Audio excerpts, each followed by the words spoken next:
Muy buenas noches, amados hermanos. Retomamos el día de hoy nuestra lección número 7, conociendo el contexto canónico del libro y también el contexto seccional en nuestro curso Hermenéutica, el método.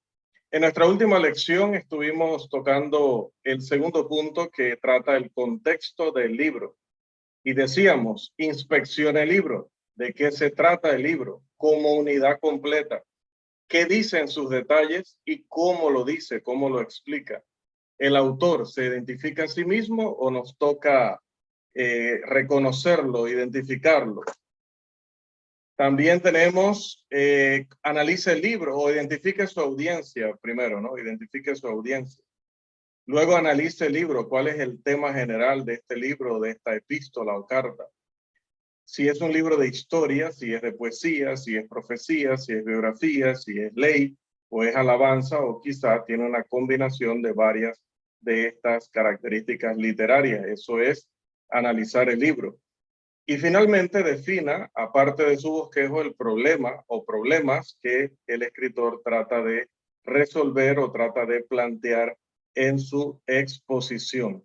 Esto es sumamente importante para que nosotros podamos tener una comprensión de un versículo o probablemente 2 o 3 versículos que son los que primordialmente nos tienen ocupados haciéndoles el proceso de interpretación, pero no lo podremos hacer bien, no lo podremos hacer de manera completa, efectiva, si no tomamos en cuenta, como hemos venido explicando, todo lo que la Biblia dice acerca del tema que estamos estudiando, todo lo que el libro mismo donde están esos versículos dice acerca del tema que estamos estudiando, y también lo que dicen las palabras mismas y las frases incluidas en los versículos que estamos estudiando. Y decíamos también que, pues, si es posible, dentro de sus posibilidades, tenga una Biblia ya de un cierto tiempo que no esté utilizando, que no sea la que lleva a la asamblea de adoración o a los servicios de estudio bíblico, y haga anotaciones, resalte, cualquier forma que usted pueda tomar notas o pueda resaltar el texto o escribir algunas cosas que considere importantes dentro del estudio de esos textos. Escriba frases que sean bastante descriptivas, bastante claras y que le van a ayudar a la hora de, en otra ocasión, le toque nuevamente pasar por allí, sea porque va a estudiar el mismo tema en general o sea porque va a tratar otra perspectiva del texto en otro tema. Además de esto, también se le pide que analice el libro. ¿Por qué? Porque todo libro tiene un tema general, todo libro. Usted lo puede ver incluso en Biblias que ayudan bastante en eso, porque al inicio de cada libro le dan un resumen y le hablan del tema general del libro. Igual, si no tiene una Biblia con estas ayudas, pues la puede comprar o puede también consultar esto en Internet. Hoy día los recursos, las herramientas que tenemos son prácticamente ilimitadas. Ya que usted ha leído todo el libro, como le hemos aconsejado en este curso, pues ahora clasifíquelo según el tipo de literatura y el tema que trata. Si es un libro de las categorías que vimos en la diapositiva anterior, entonces pues trátelo según esa misma categoría.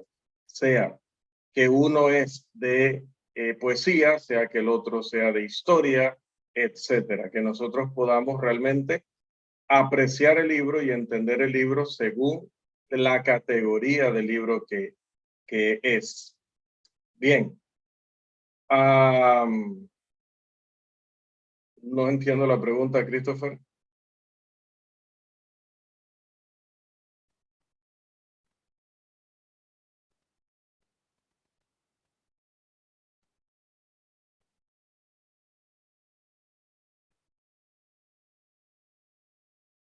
Bueno, continúo porque no entendí la pregunta del proceder, la procedencia. Decíamos que aparte de su bosquejo, deben encontrar el problema o problemas que el escritor trataba de resolver. ¿Cómo va a encontrarlos? ¿Cómo los va a identificar? Esto nos lleva al siguiente punto: interprete su contenido. Y aquí obviamente tenemos, cuando hablamos de interpretar su contenido, nos estamos refiriendo a que debe alcanzar un acuerdo con el autor. ¿Interpretando qué? Interpretando sus palabras clave. Estas palabras pueden ser palabras que él repite mucho durante su escrito o que están situadas en una sección que es clave dentro del libro entero. Identifique también las proposiciones, las principales proposiciones, cuando el autor afirma que ciertas cosas son ciertas o niega que otras cosas sean ciertas. También, obviamente, debe identificar las oraciones más importantes dentro del escrito, porque en esa línea es que van a estar las proposiciones de las que le hablo.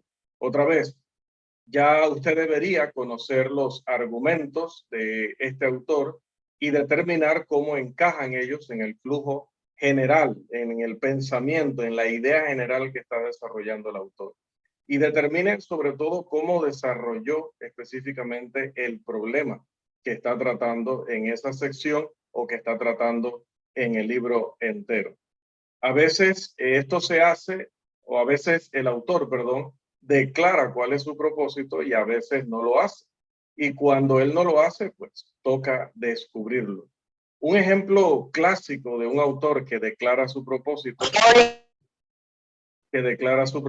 muy explícitamente, es Juan en el Evangelio según Juan, capítulo 20, versículo 31. Juan capítulo 20, versículo 31 dice: pero estas cosas se han escrito para que creáis que Jesús es el Cristo, el Hijo de Dios, y para que creyendo tengáis vida en su nombre. Otro libro que habla de su propósito es Eclesiastés. En Eclesiastés 12:13, aunque lo pone al igual que Juan al final, dice: el fin de todo el discurso oído es este: teme a Dios y guarda sus mandamientos, porque esto es el todo del hombre. Debemos interpretar el libro entero manteniendo siempre presente el propósito declarado. Ahora, si el motivo del autor, el motivo que tuvo para escribir es incierto para nosotros, las partes que están relacionadas de manera vital con ese propósito y la manera en la que están relacionadas esas partes las unas con las otras, no van a ser claras para nosotros, van a ser inciertas. Vamos a tener dudas y no vamos a poder entender completamente el libro. Por lo tanto, como decía, es nuestra obligación encontrar el hilo del pensamiento que se desarrolla allí como un conductor de vida de principio a fin dentro del libro o carta. A través de cada parte del libro debe desarrollarse una línea que va a demostrar el argumento principal del libro o una línea donde se desarrolla ese propósito declarado o ese propósito general del escrito. El tema que el libro tiene, sea que el autor lo declare o no, junto con todos los segmentos de ese libro, también deben reconocerse como una manifestación divina, una manifestación de la mente de Dios, que es el verdadero autor de estos libros. Por eso es que le buscamos un propósito al libro. Por eso es que entendemos que está desarrollado de manera racional, que ninguna cosa puesta allí sobra y que tampoco le faltó ninguna que fuera necesaria. Por eso debemos estudiarlos como libros que deben tener un propósito, que deben tener un bosquejo o un seguimiento de temas y una argumentación que nosotros debemos descubrir para poder entender mejor qué nos quiso decir el Espíritu Santo a través de ese escrito. Bien, pasamos a otro subpunto. Aparte de que vamos a estudiar el libro del mismo autor, tomando en cuenta todos estos factores que hemos mencionado, también podemos, cuando estamos estudiando un texto, por ejemplo, el que hemos elegido de ejemplo, que es un texto referente a la fornicación y referente a la disciplina, más que todo a la disciplina, por el pecado de fornicación que había en Corinto, allá en 1 Corintios 5, debemos también considerar no solo lo que 1 Corintios o las dos cartas de Corintios dicen acerca del tema, sino lo que otros libros de ese mismo autor dicen sobre el tema. Antes de irme a Santiago y ver disciplina, tomando un ejemplo que Santiago hablara de eso, Santiago, o Pedro, o Juan, yo debo buscar libros del apóstol Pablo, que es el que escribió Primera de Corintios 5, para poder comprender mejor el propósito de él en este libro. Y voy a buscar en esos otros libros de este mismo autor, obviamente, el mismo tema del que se está hablando en Primera de Corintios 5. Así que antes de que entremos en más detalles de la cita que hemos elegido, necesitamos retroceder y ver qué más ha escrito este autor aparte del libro que estamos analizando. Si él tiene otros escritos, la pregunta es, ¿ha tratado en estos libros o cartas los mismos temas o problemas que trata la obra que yo estoy intentando o me estoy esforzando en interpretar? Recuerde que hay un principio que dice que la escritura modera la escritura. ¿Y qué quiere decir ese pensamiento? Que espero, por favor, que se lo aprenda porque va a ser muy importante, es muy básico en nuestra tarea como intérpretes. La escritura modera la escritura significa que hay un texto que me puede decir una cosa y yo puedo creer que lo entendí y estoy dispuesto a hacer lo que yo creo que el texto me está enviando a hacer o a creer lo que yo pienso que el texto me está ordenando creer. Y resulta que como no he llevado a cabo este proceso que estamos estudiando, no he tomado en cuenta otros libros del autor que hablan del mismo tema, explicando aún más o presentando otros puntos, y tampoco he ido al resto de la escritura a ver lo que la escritura enseña sobre este tema. Entonces, no he permitido que la escritura explique la escritura. Por eso dice que la escritura modera la escritura, porque si yo encuentro un texto que me dice, si tu ojo te da ocasión de caer, sácatelo, y si tu brazo te da ocasión de caer, córtatelo. Pero yo puedo encontrar otro texto que me explique que estas acciones no tienen que ser literales, entonces evito hacer lo que entiendo yo que el texto me manda a hacer por apoyarme en otro que explica mejor el que es complicado o es complejo. Por eso el texto de Salmo 119, 160, la suma de tu palabra es verdad.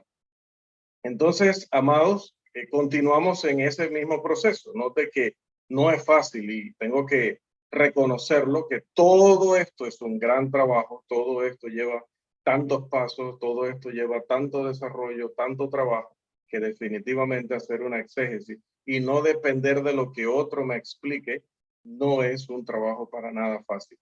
Al considerar nuestro pasaje, que es Primera de Corintios 5:7, la parte A de ese texto, la respuesta a esta pregunta, ¿ha tratado el autor los mismos temas que trató en otros libros, los mismos temas que está tratando en el libro que estoy estudiando? En este caso la respuesta sería sí, porque Pablo había escrito o ha escrito acerca del pecado sexual y acerca de los procesos disciplinarios, no solo en Corintios, sino también en otros libros o cartas que él escribió. Él ha escrito, por ejemplo, sobre la comunión y quitar la comunión, sobre la iglesia versus el mundo, sobre el juicio legal entre hermanos, sobre la levadura, sobre el orgullo versus el arrepentimiento, al igual que también manda a hacer cosas en el nombre de Cristo, no solo en Primera de Corintios y en Segunda de Corintios, sino también en el resto de sus escritos. Así que, como decía, hay mucho trabajo por delante para comprender el significado exacto de nuestro pasaje o de un pasaje que en un momento dado le querramos extraer todo el significado o todo el sentido que Dios le puso allí. Necesitamos conocer también no solamente lo que enseña el autor en su mismo libro o lo que enseña en otros libros escritos por él, sino también en los libros de otros escritores que traten el mismo tema que yo estoy tratando. Y por eso decía la otra vez que es muy importante que usted tenga una concordancia, porque si usted va a hablar de fornicación, pues la forma más fácil de darse cuenta en qué partes de otros libros del mismo autor y de ese mismo libro que está analizando, él trata el tema es colocando, bueno, si es digital, colocando el término y dándole buscar. Si es física, entonces buscando los términos clave para detectar libros de él o otros capítulos del mismo libro donde él hable de este tema. Y cuando nos vamos a salir para analizar otros escritores que también hablen acerca de ello, definitivamente que tendremos que utilizar o valernos, perdón, de la concordancia, sea digital o sea física, para detectar todas las veces que se trató dicho tema. Cuando estudiamos cualquier referencia o paralelo de otro libro de la Biblia, debemos entender el propósito del otro libro, porque probablemente, aunque trate el mismo tema, quizás el autor tiene otro propósito general, o seguramente lo tendrá. Entonces también lo tengo que tomar en cuenta y debo conocer más de ese autor, incluso debo leer aquel otro libro para tener una idea aún más clara, más detallada, más profunda de por qué el autor utilizó el mismo tema que Pablo utilizó en 1 Corintios 5 para él hablarlo también en su libro. Únicamente cuando hacemos esto, podemos con cierto grado de precisión evaluar el valor de el pasaje que estamos estudiando en cuanto a arrojar luz sobre nuestro primer estudio. Si estamos estudiando un pasaje en Pedro para que arroje luz sobre el pasaje de Corintios, pues lo vamos a lograr con el proceso que estamos explicando. Esa es la gracia de irme a otro libro o ir a otros libros del mismo autor buscando más luz.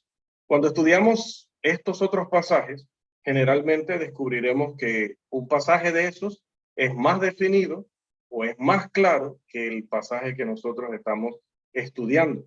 En esos casos, el pasaje indefinido generalmente será el pasaje que debemos interpretar, y el pasaje explícito o claro va a proveer la clave para que entendamos el otro que no es tan claro. Si se relacionan a la misma cosa y no son claramente contradictorios, cualquier luz que pueda arrojar un pasaje sobre el otro será muy útil en nuestro proceso de interpretación. Es importante también recordar que una diferencia entre un autor y otro, como se da, por ejemplo, en el caso de el apóstol Pablo y Santiago, que aparentemente dicen cosas contradictorias, pero que no lo son, son simplemente cosas diferentes porque tienen propósitos y tienen temas diferentes, y uno dice que el hombre vivirá por la fe y el otro dice que la fe sin obras es muerta, por lo tanto, ¿cómo podrá su fe salvarle? Entonces, cuando encontramos una aparente contradicción, debemos recordar que eso no es contradicción, es una diferencia. Entre los escritores bíblicos, no hay uno cuya veracidad se pueda poner en duda. Hasta donde hemos analizado y estudiado a cada uno, nos hemos puesto a prueba a través del tiempo, sabemos que estos autores eran hombres de un estricto carácter moral. Así que en ningún caso nosotros deberíamos forzar o adoptar un método irracional para encontrar contradicciones o encontrar errores en estos escritos. Pero, lógicamente, si alguien pretende cuestionar estos libros y decir que se contradicen, pues le tocará demostrar eso, le tocará demostrar que no hay forma de explicar el texto de Santiago, que dice que la fe sin obras es muerta, y el texto de Pablo, que dice que simplemente el hombre por la fe vivirá o que por la fe será salvo. En cambio, quienes defendemos que estos libros cuentan con todo el crédito para que confiemos en ellos, para que creamos en ellos, no tenemos o no necesitamos demostrar ninguna explicación correcta en este particular. Simplemente necesitaríamos mostrar que hubiese una posibilidad de explicar uno de estos dos pasajes de manera que no se contradigan. Y eso es suficiente. Y eso es suficiente. Y cuando hablamos de este caso, es muy sencillo. El apóstol Pablo está hablando de personas que van a obedecer el evangelio. Para estas personas, las obras que se inventan los seres humanos para supuestamente honrar a Dios no cuentan. No cuentan, solamente cuenta la fe. Pero cuando él habla de la fe, habla en un contexto del sistema de creencias del cristianismo. Entonces no está hablando de simplemente que la persona levanta su mano y dice, creo en el Señor Jesús, y ya, y que a partir de ahí la persona se salva. No está hablando Pablo de eso. Está hablando de las obras que inventa el hombre para su propia gloria, que supuestamente se las dedica a Dios, pero en realidad se está adorando a sí mismo, y las obras que debe hacer, que son las obras del Nuevo Testamento, cuando escribe Santiago. Santiago está escribiéndole a un grupo de cristianos y les está diciendo que si creen que por haberse bautizado, por ser miembros de la Iglesia del Señor, sin hacer más nada, van a ser salvos, están equivocados. Necesitan obedecer o necesitan practicar los mandamientos de Dios. Así que, mis hermanos, siempre debemos recordar que es necesario permitir que la luz de la Biblia entera ilumine al versículo que nosotros queremos comprender. Eso se llama exégesis. Que la misma Biblia nos provea de los detalles, nos provea de la información sobre el tema que estamos estudiando para entender el versículo que estamos leyendo, como fue el caso de el eunuco etíope que iba leyendo aquel pasaje de Isaías y que no lo había entendido hasta que viene Felipe y dice que le anuncia el evangelio. Tuvo que haber echado mano Felipe de las escrituras hebreas o las escrituras del Antiguo Testamento y tuvo que haber revelado también el evangelio, que era doctrina del Nuevo Testamento, para que sumando toda esa información, este eunuco pudiera entender lo que hablaba el profeta Isaías en ese corto pasaje que vemos como muy buen ejemplo de esta lección, como muy buena ilustración allí en Hechos capítulo 8. Hacerlo al revés, revertir este proceso y utilizar un versículo para interpretar el resto de la Biblia, como hacen los sectarios, ya no es exégesis, que es extraer el significado del texto, sino es eisegesis. Yo voy a introducir en el texto el significado que yo quiero que tenga. Y eso obviamente es violar las reglas de interpretación. Muchos han tergiversado la escritura de esta manera, como dice 2 de Pedro 3, 15 y 16, lo han hecho para su propia perdición. Esto nos lleva finalmente al último de los contextos, que es nuestro tercer punto también, el contexto seccional. Vamos a ubicarnos allí. De lo que estamos hablando aquí en esta parte del contexto seccional es la de identificar segmentos para poder estudiarlos de manera ordenada. Aunque un segmento puede variar en tamaño, se ha sugerido que el más extenso contendrá unos 25 versículos o 25 versos, dependiendo, otra vez, recuerde, la categoría de literatura que usted está estudiando. Pero generalmente estos párrafos o estos segmentos van a contener entre 15 y 20 versículos. Y esto está basado en la forma en la que los traductores o las sociedades sociedades bíblicas, entre comillas, ¿no? Las sociedades que producen las versiones de la Biblia que están en nuestras manos o las traducciones de la Biblia que están en nuestras manos, estamos basándonos en la forma en la que ellos dividen sus capítulos y dividen sus temáticas. Y tenemos allí en pantalla, por ejemplo, la cantidad de versículos que tiene, o la cantidad sí, de versículos que tiene, por ejemplo, el Antiguo Testamento. Dice que tiene 23.090 versículos. Y el Nuevo Testamento tiene 7.949 versículos. En el caso de los capítulos, en el Antiguo Testamento hay 929 capítulos, sumando todos los libros. Y en el Nuevo Testamento, 260 capítulos. Claro, estamos hablando de 39 contra 27, hablando de la cantidad de libros y hablando de que los libros del Nuevo Testamento son mucho más cortos en su mayoría que los del Antiguo Testamento. Solo el de Salmos, con 150, imagínense, es casi la mitad de los capítulos que tiene todo el Nuevo Testamento. El número promedio de versículos por capítulo en el Antiguo Testamento es de 24, casi cada capítulo del Antiguo Testamento tiene 24 versículos en promedio. Y casi cada capítulo del Nuevo Testamento tiene 30. El promedio general sería decir que prácticamente un capítulo de la Biblia, de cualquier libro, va a tener unos 26 versículos. Obvio, hay de más y hay de menos, pero estamos hablando del promedio, que la mayoría va a estar en ese rango. Estos datos los provee el señor Irving L. Jensen en su libro, que ahí está citado para que usted esté seguro de que estamos dando datos totalmente contrastados, datos reales. Una sección de la escritura que cubre un cierto tema, a veces podría ser muy corta. Como decía, puede tener muchos menos versículos que lo que dice ahí ese promedio, esa estadística. También puede darse este mismo caso en una serie de capítulos, o puede darse el caso en un libro entero, porque sea un libro como Filemón, que es bastante corto, como las dos últimas cartas de Juan. En cualquier caso, debería tratarse como una unidad para poder entenderlo mucho mejor. Así que vamos a dar un ejemplo.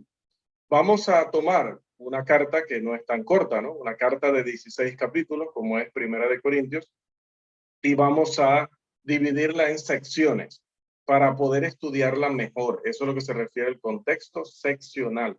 Yo estoy considerando de antemano que cuando voy a estudiar la Biblia está escrita de manera ordenada, de manera racional. Así que seguramente los autores trataron segmentos de situaciones o de cosas que ellos querían explicar lo mejor.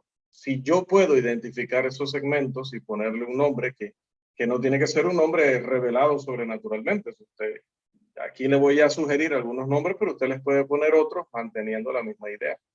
Por ejemplo, como vemos allí, dividiendo de manera general en puntos principales, ¿no? En la carta de Primera de Corintios diríamos que la primera parte es la salutación, que va del capítulo 1, versículo 1 al versículo 9. Luego, la información que recibió Pablo de los de Cloé, que va del 1:10 hasta el capítulo 6, versículo 20. Luego, la información de preguntas que le llegó al apóstol Pablo a través de, aparentemente, una carta que le envió a la iglesia de Corinto, y esto lo podemos ver en el 7:1 hasta el capítulo 16, versículo 9, y la conclusión, pues ya está en los últimos 14 versículos que estarían en el capítulo 16, los versículos 10 al 24. Eso sería dividirlo en una sección para poder estudiarlo de manera general. Mire que ahí habrán muchos temas específicos dentro de estas secciones, pero lo primero que nosotros hacemos es identificar las secciones grandes. Luego, como pueden ver en pantalla, vamos sí a lo específico. Una vez que ya yo tengo las secciones generales, que otra vez digo, usted las puede expresar con sus propias palabras, no necesariamente tiene que usarlas de este servidor, pues pasa entonces a analizarla por capítulo. Una sección de estudio es la extensión de un capítulo completo aproximadamente. Y si es una verdadera unidad de estudio, tendrá el propósito de comunicar una verdad general o una verdad central. Con esto en mente, vamos ahora a subdividir las secciones más amplias para que las podamos trabajar mejor, porque a todo esto recuerde que lo que queremos es entender mejor un versículo y su primera parte, que es Primera de Corintios 5, 7a. Ahora veamos las siguientes subdivisiones. Primero, tenemos la temática de Pablo en Primera de Corintios. Luchas entre partidos o entre grupos que estaban prácticamente actuando ya como pequeñas sectas dentro de la iglesia en Corinto. Esto va desde el capítulo 1, versículo 10, hasta el capítulo 3, versículo 23. Note que luego cambia la temática a defender su ministerio. Esto va desde el 4:1 hasta el versículo 21. Luego de esto va a darse cuenta de la sección que nosotros estamos estudiando, que es donde trata con el pecado en el 5:1 al 13. Luego de eso trata con las demandas legales que estaba habiendo entre hermanos en el capítulo 6, los versículos 1 al 11. Y finalmente habla del tema de la fornicación nuevamente en el capítulo 6, los versículos 12 al 20, porque sabemos que la ciudad de Corinto estaba corrompida, muy corrompida, y el principal pecado en el que estaba corrompida era el de la fornicación. Por eso el énfasis de Pablo una y otra vez en esa palabra, como lo podemos ver ahí en el capítulo 5, ahí en el capítulo 6, y también más adelante el apóstol vuelve a retomar el tema de la fornicación en el capítulo 10, cuando pone el ejemplo del pueblo de Israel. Ahora, en estas subdivisiones que tenemos en pantalla, nota usted que no necesariamente dividimos los textos igual que en los segmentos anteriores, es que no es necesario, porque aquí debemos hacer otra advertencia. Nunca imponga sus ideas que ya usted tiene en su cabecita de qué puede significar el texto antes de que usted haga todo el proceso de investigación y tenga toda la evidencia disponible. No fuerce su bosquejo a encajar en lo que usted cree que el texto significa sin que usted le haya prestado la atención y lo haya pasado por el proceso. Hacer eso, en palabras de un amigo mío, es permitir que nuestra necedad se reproduzca. O sea, dice él, ya es malo que tú seas necio. Y si la pones a reproducirse, así como un conejo, imagínate. Cuando se hace esto en cualquier fase de la interpretación, a eso se le llama querer conseguir un texto de prueba. Y eso de andar buscando textos de prueba para ciertas doctrinas en particular o ciertas creencias en particular que desarrollamos nosotros sin ninguna justificación, pues eso es muestra de pereza, de deshonestidad y es muy perjudicial para entender y luego explicar la escritura. Lo que impide esto es notar que todos esos textos tomados en conjunto realmente comparten la misma función que les asignó su autor hace más de 2000 años atrás. Lo que he dicho, amados hermanos, en este sentido es esto, que, disculpen que se me movió acá la pantalla. Lo que digo con esto simple y llanamente es que nosotros debemos prestar muchísima atención a la manera en la que el autor va desarrollando temas generales y dentro de los temas generales, cómo va desarrollando temas específicos. Es importante que nosotros notemos el flujo de pensamiento que va llevando el Espíritu Santo por medio del escritor y que pueda usted identificar los temas específicos que está tratando y ver cómo esos temas específicos encajan en el propósito general de ese libro. Esto finalmente nos lleva a la parte de la sección del párrafo. Vamos a colocarla acá, la sección del párrafo. Encontrar una sección ahora en una porción más pequeña, que ahora ya no es los libros de la Biblia, ya no es el libro que estamos estudiando, ya no es el capítulo que estamos estudiando, sino que ahora vamos a una sección más pequeña, que es el párrafo. Y aquí, pues, puede darse confusión por la manera en que la Biblia a veces divide ciertos párrafos. Hay párrafos que están mal divididos. Uno de ellos precisamente es el que está entre el capítulo 12 de Primera de Corintios y el capítulo 13. El apóstol dice que va a mostrarnos un camino más excelente y no lo dice en la sección que debe ir. También se ve en esa misma carta cuando Pablo dice, porque como en todas las iglesias de los santos, y luego dice, vuestras mujeres, lo iba a confundir con el texto de Timoteo, como en todas las iglesias de los santos, vuestras mujeres callen en las congregaciones, refiriéndose a las asambleas de adoración, ¿no?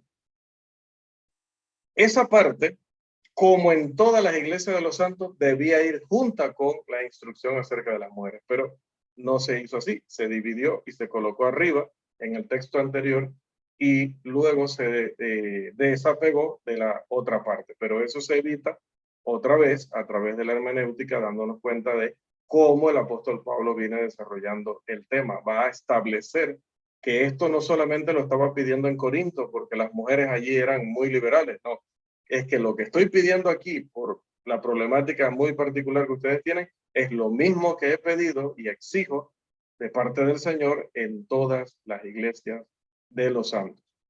Así que, amados, imagínense, vemos el libro, vemos los libros de la Biblia que hablan del mismo tema, vemos el libro de cierto autor donde está nuestro versículo, vemos los otros libros que ha escrito él, pero donde trata este mismo tema, y luego volvemos a ese libro o al texto que estamos estudiando y empezamos a ver ese libro por secciones generales. Luego de que hacemos en una lista todos los temas generales que creemos que trata el libro, pasamos entonces a los temas específicos que hay dentro de esos temas generales. Y luego pasamos al párrafo, como lo estamos viendo ahora en pantalla. Y usted dirá, ¿todo esto? ¿Todo esto cada vez que voy a hacer una clase? ¿Todo esto cada vez que voy a presentar un sermón? Pues sí, así debería ser. Así debería ser. Y por eso es que esto lleva tiempo.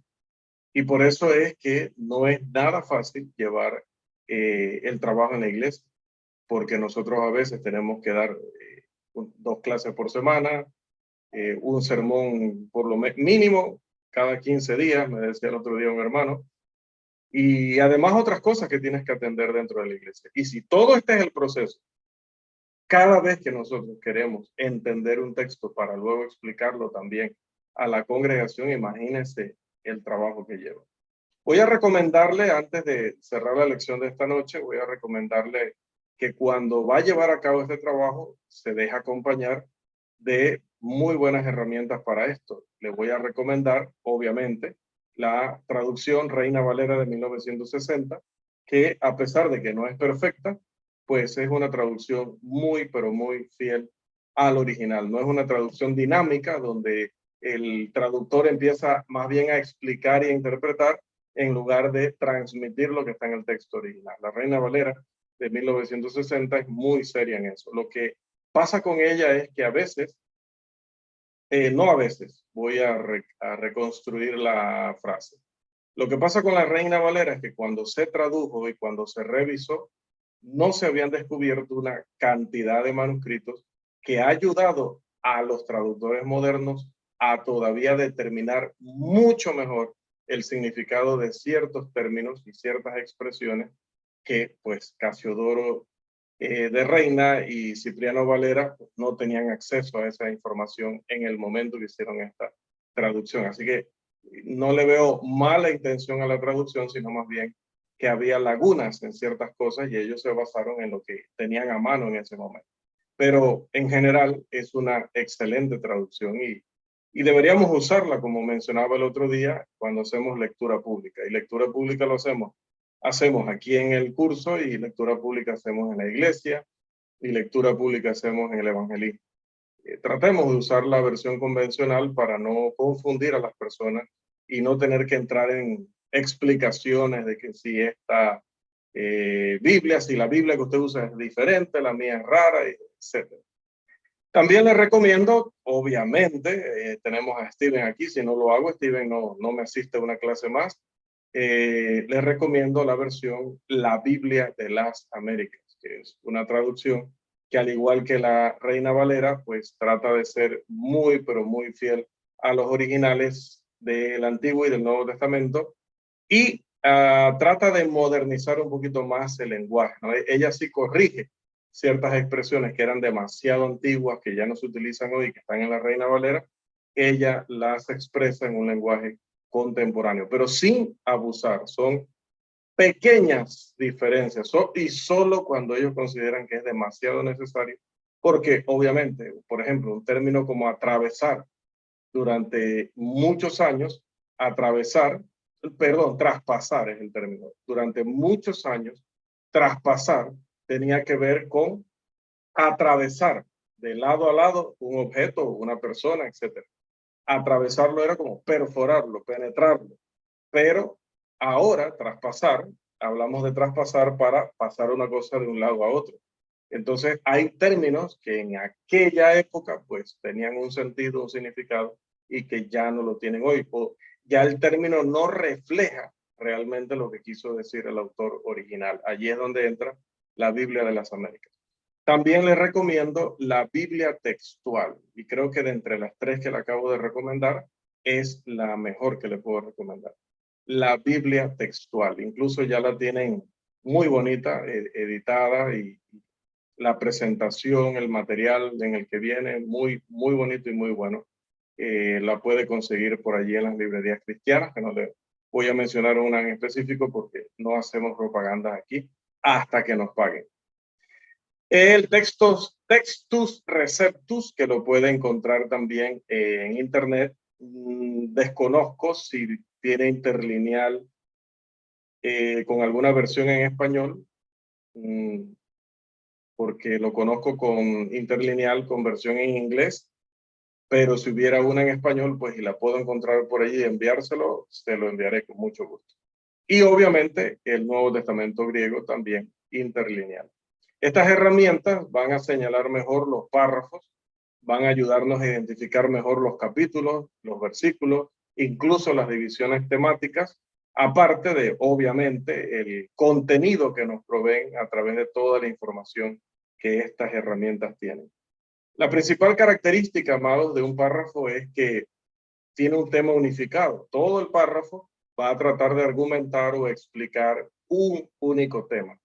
Y estos temas se identifican generalmente al principio del párrafo mediante preguntas que hace el autor, mediante cambios repentinos en el tema que venía tratando arriba, o mediante una forma de expresión que hace ver que cambia de situación, o algún término, alguna frase, alguna cláusula, alguna oración repetida que nos hace ver que ahora, aunque va llevando una secuencia, pues ahora me está hablando de un tema distinto. Algunas veces se puede notar porque el autor, o sea, el que está escribiendo, no el que está hablando en el libro, muestra que hay un cambio de escenario, como en Juan, en Pedro, que de pronto está hablando en Galilea y luego ya habla de otro lugar. O habla del templo y ya luego dice de otra historia que no se da dentro del templo, sino en el Monte de los Olivos, por ejemplo. Ese cambio de lugar y ese cambio de tiempo nos indica que hay también un cambio de temática. Además, un argumento puede ser parte de, un párrafo, perdón, puede ser parte de un argumento o de una línea de pensamiento que no solamente se desarrolla ahí donde yo estoy estudiando, sino a través de todo el libro. Por eso es que decíamos que cuando usted quiere entender un versículo, lo primero que tiene que hacer es estudiar el libro entero. Ahora, con esto en mente, nos vamos a examinar los párrafos. ¿Y qué nos tratan de decir los párrafos? El párrafo, como dijimos, trata de desarrollar una sola idea, una idea general. Con muy pocas excepciones, el párrafo va a tratar un solo tema, un solo tópico. O va a hablar de una serie de eventos, pero que todos los eventos están relacionados con un mismo tema. Usted debe detectar dentro del párrafo entonces las expresiones principales, esos pequeños temas que va desarrollando dentro de un tema general y va a obtener algo como lo que estamos viendo ahora mismo en pantalla. Por ejemplo, si tomamos nuestro texto que está en el capítulo 5 de Primera de Corintios, vamos a ver que la mayoría de los expertos ve dos párrafos en esta sección y los tenemos allí tanto en la parte de arriba como en la parte de abajo. Primero, ven que en ese párrafo está el tema la necesidad de la disciplina. Esto en los versículos 1 y 2, la primera parte del versículo 2. Ven que está otro tema, o no el otro tema, otro aspecto del tema, el método de la disciplina, que va desde la segunda parte del capítulo, del versículo 2 hasta el versículo 5. Luego ven que está la razón de la disciplina en los versículos 6 al 8. Y luego, en el segundo párrafo, la esfera de la disciplina, que iría desde el 9 hasta el 13. Segundo, en el 1 y 2 ven otros el problema. En 3 al 5 ven la solución. En 6 al 8 ven la actitud. Y en el segundo párrafo, la explicación del 9 al 13. Note que ahí tenemos dos formas de desarrollar estos temas que aunque no utilicen las mismas palabras, pero sabemos que lo mismo que se va a enseñar arriba es lo mismo que se va a enseñar abajo, aunque no se utilice exactamente las mismas palabras. En conclusión, amados, el proceso de interpretación o de exégesis que hemos discutido desde la lección pasada más esta lección debe comenzar con el contexto canónico, ver Antiguo y Nuevo Testamento y ubicarnos dónde está nuestro pasaje. Luego tenemos que ir al contexto del libro, donde está el versículo o los versículos que estamos analizando.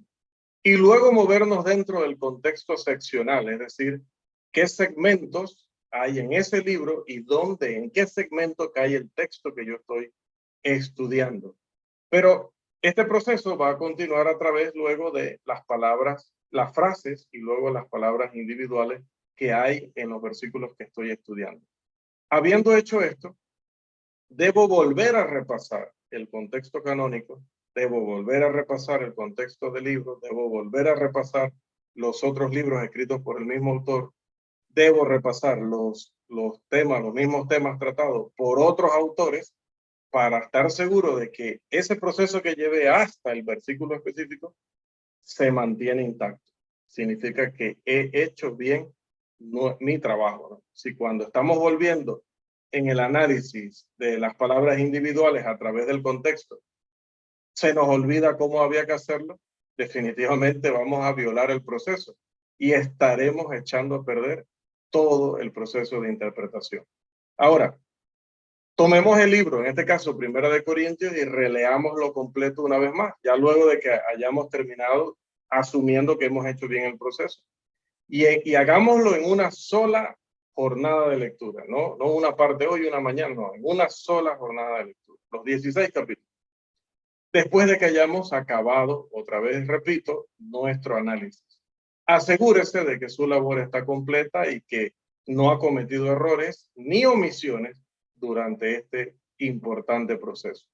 En este resumen, sería bueno citar un viejo eslogan, que ha acompañado a los predicadores y maestros durante muchos años. Y ese pensamiento dice: permita que la escritura interprete a la escritura, o como lo dijimos más temprano, la escritura modera la escritura. Esto no es más que decir que debemos permitir que toda la Biblia interprete o modifique o modere el sentido o significado de una parte de la escritura. De esta manera, ninguna pequeña porción de la escritura se puede interpretar deformando o tergiversando todo lo que la Biblia enseña sobre ese tema en otros libros. Así que cuando veamos una referencia incidental en el texto, tengamos mucho cuidado con automáticamente construir una doctrina sobre eso. Por ejemplo, que en el lugar había muchas lámparas, que era un aposento alto, que la cena del Señor se comió de noche, y agarremos ese incidente y de ahí querramos hacer una doctrina. No funciona de esa manera. Vamos a analizar, como decíamos, el contexto canónico, el contexto del libro y el contexto seccional en párrafos, en secciones, para poder entender mejor el propósito general, los propósitos específicos, los temas que desarrolla el autor, para entonces estar capacitado para entender mejor el único versículo que quiero entender, obviamente, en ese momento y para las circunstancias que seguramente lo necesito. La violación de este principio, de no tomar en cuenta este proceso, es la razón por la que existen tantas sectas en el mundo y que todas ellas están divididas, contradiciéndose y diciendo que son seguidoras de Dios cuando en realidad son seguidoras de los hombres. Así que, amados, hasta aquí llega nuestra lección número 7 y la próxima semana vamos a tener una temática que le da también continuidad a este tema. Sé que, y lo vuelvo a repetir, sé que cuando nos metemos a esto y a la gramática y a tener que ponerle nombre a las secciones, vemos eso como un mundo, algunos, no todos quizás, vemos eso como un poco complicado, un poco complejo, pero no se me desanime, no se me achicopale, porque no es que usted lo tiene que hacer perfecto hoy, ni el siguiente mes, quizá ni el siguiente año. Esto es algo que usted lo va a desarrollar a través de leer mucho la escritura, pero mucho, y a través de rodearse de buenas herramientas que también le ayuden y le apoyen en ese sentido. Y obviamente no perderse estos cursos, porque esta lección es explicada también en otras lecciones que vienen después, y todo eso es importante para la comprensión de nuestro tema. Decía, voy a dejar de compartir esta para ver si puedo compartir. A ver, dice, ok, tengo una imagen en mi escritorio, Charlie. Quisiera compartir esa imagen. ¿Puedo? Sí, solo abre la imagen. Ábrela para que se abra en su reproductor de imágenes o programa de imágenes y una vez abierto sale compartir ventana. Ajá. Ok, volvemos acá. Tengo compartir pantalla.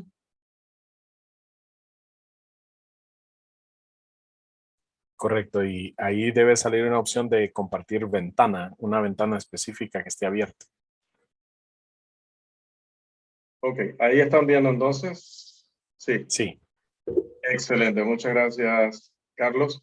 Tenemos entonces aquí el tema de la próxima semana para que ya nos vayamos mentalizando. La manera en que las sectas leen mal y usan mal la escritura. Y voy a dar la oportunidad para que alguien me diga esto de leer mal, ¿cómo digo siempre yo que es leer?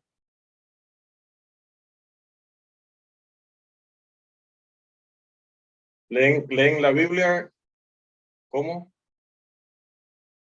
como atravesando un potrero o algo así. Así es. Allá le dicen así, potrero, Sí, sí, sí.